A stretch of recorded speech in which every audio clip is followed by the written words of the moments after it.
గౌరవనీయులు మండల విద్యాశాఖ అధికారి వారు, అలాగే స్థానిక ప్రిన్సిపల్ గారు, అలాగే సంఘ బాధ్యులు నాయుడు గారు, సత్యనారాయణ గారు, సంజయరావు గారు, ముందుగా మీ అందరికీ నన్ను మన్నించండి. వినిపించట్లేదా? ఇప్పుడు రవి వినిపిస్తుందా నీకు? రవి ఓకేనా? రైట్. కాబట్టి నాకు మన్నించండి. ఏవేవో కలలు కన్నా తొందరగా వెళ్ళి తొందరగా ఏవో చేసి తొందరగా మీ అందరికి పంపించేద్దాం అనుకున్నాము. అక్కడ ప్రోగ్రాం వల్ల లేట్ అవ్వడం జరిగింది. కాబట్టి మీరు అందరూ నాకు మన్నించాల్సిందిగా కోరుతున్నాం. ఒక 4 విషయాలు మిమ్మల్ని పంచుకొని తదుపరి కార్యక్రమానికి వెళ్ళడానికి ప్రయత్నం చేద్దాం. మనదంతా కూడా భౌగోళికమైనటువంటి పరిస్థితుల్లో, విభిన్నమైనటువంటి వాతావరణంలో మనం పనిచేస్తున్నటువంటి ఉపాధ్యాయులు. ఇంకా మీరందరూ వక్తలందరూ మాట్లాడే ఉంటారు.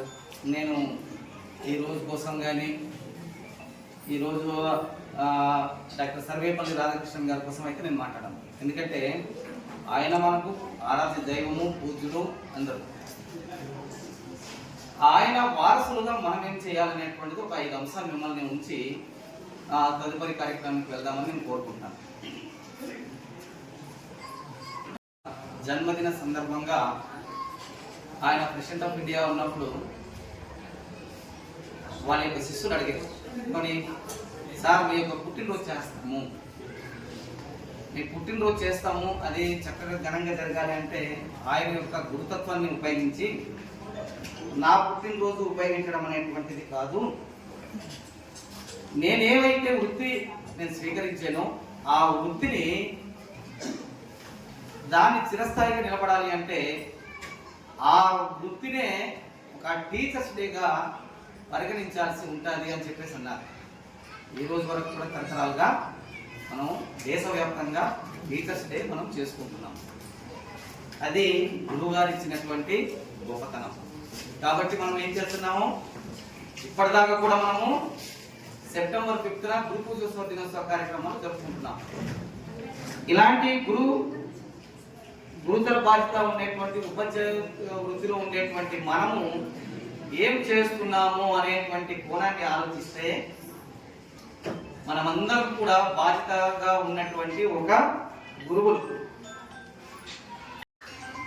సమాజానికి తీర్చిదిద్దడానికి బాధ్యతాయుతమైన వృత్తి చేపట్టినటువంటి గురువులు. ఒక్క చదివే కాదు, ఎడ్యుకేషన్ వేరు, డ్యూటీ వేరు, ఎడ్యుకేషన్ వేరు, సిస్టమ్ వేరు, ఎడ్యుకేషన్ వేరు, సిలబస్ వేరు. ప్రతి పిల్లవాడు పాఠ్యాంశ బోధనకి అనుగుణంగా మనకు ఒక కరికులం ఉంటుంది. ఆ కరికులాన్ని చదువుకుంటూ వెళ్తాడు. ఆయనకి ఎగ్జామ్స్ పెడతాము, ఆ ఎగ్జామ్స్కి సంబంధించి మార్క్స్ పోస్ట్ చేస్తాము. ఆయన ఒక అచీవ్మెంట్ ఏంటనేటువంటిది మనకు తెలుస్తూ ఉంటుంది.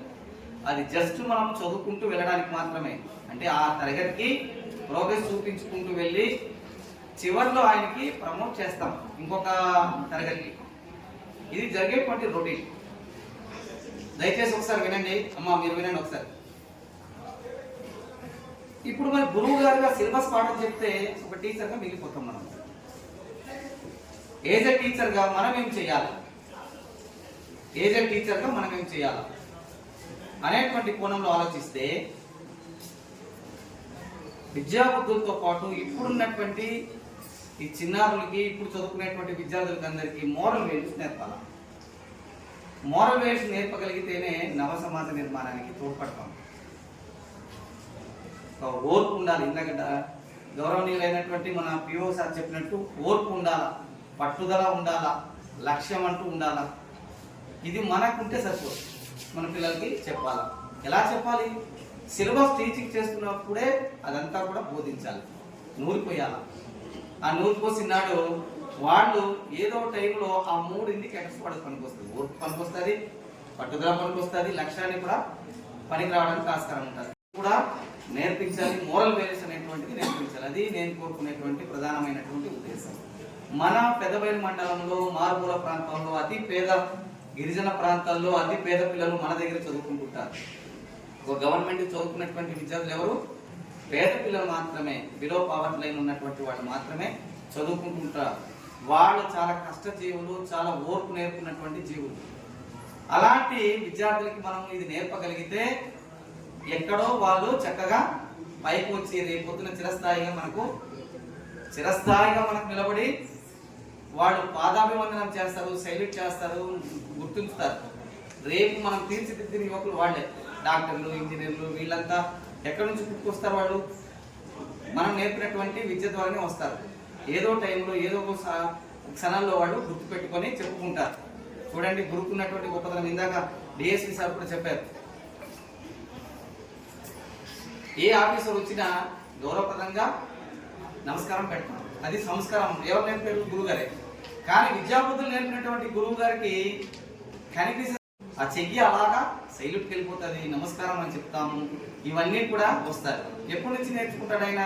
చిన్నప్పటి నుండే నేర్పించి ఉండేటువంటి ఆ తత్వాన్ని ఆయన అలవర్చుకుంటూ ఉంటారు. ఏ డిపార్ట్మెంట్కి లేనటువంటి, ఏ వృత్తి ధర్మానికి లేనటువంటి ఆ గొప్ప ఆత్మీయమైనటువంటి గౌరవం మొత్తం మన గురువు గారికి ఉంది.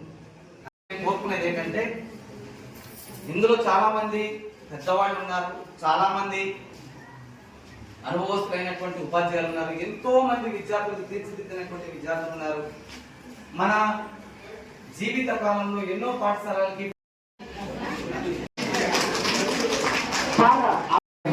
వాళ్ళు కూడా చాలా ఏ విధమైనటువంటి రోడ్డు సౌకర్యం రండి.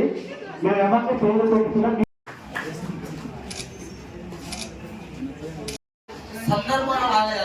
సందర్శన సమయంలో ఆ స్కూల్కి వెళ్ళాడు. అక్కడ తన విధి నిర్వహణ ఎంత అంకితభావంతో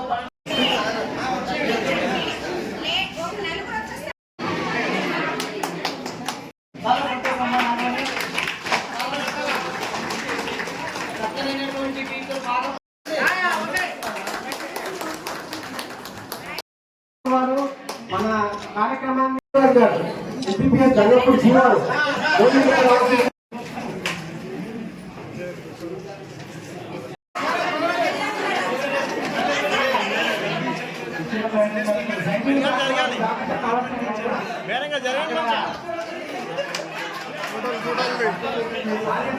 మిగతా వాళ్ళందరూ మిగతా వాళ్ళకి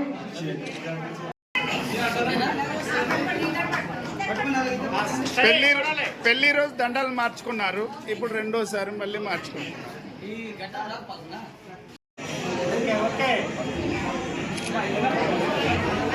నానా ఇట్టు నానా సార్ కొద్దిగా జరిగితే బాగుంటుంది.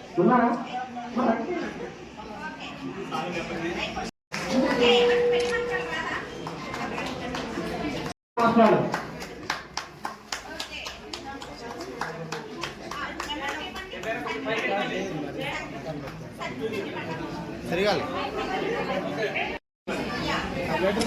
పత్రం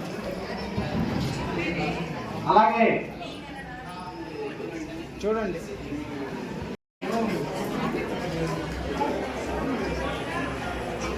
డిసిప్లిన్ గా ఉంది ఫోటో చూడండి మేడం, చాలా డిసిప్లిన్.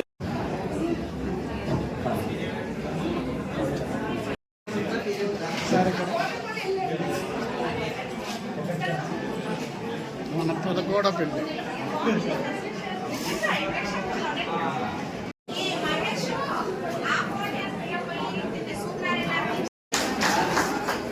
జిల్లా ఉత్తమ అవార్డు గ్రహీత. మరి నా మాట మన్నించి నేను ఏది అడిగినా అర్ధరాత్రి అయినా కూడా ఇన్ఫర్మేషన్ ఇచ్చినటువంటి గొప్ప వ్యక్తి. చక్కగా అయినా మరి కార్యక్రమానికి మరి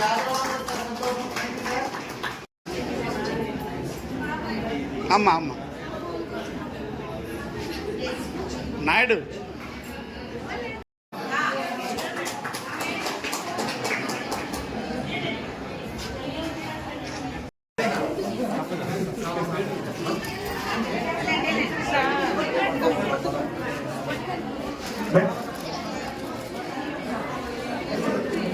మేడం గారు దీంతో ప్రొఫెషన్కి రావాలి మేడం గారు.